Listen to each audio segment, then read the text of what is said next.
welcome back to STEM e-learning. Now we're going to start to do the experiment. Are you ready? Let's begin.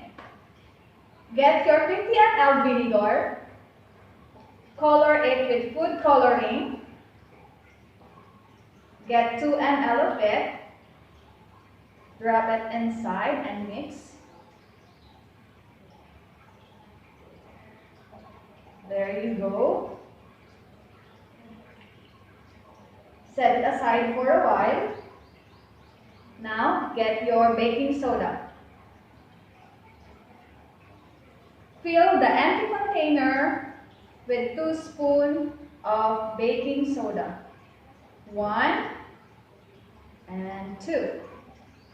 That's it. Are you done? Good job. Are you ready what's going to happen next? Get your vinegar and slowly pour it in the container.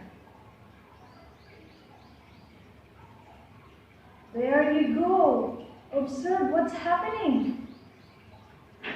What do you see? Very good. The volcano is erupting.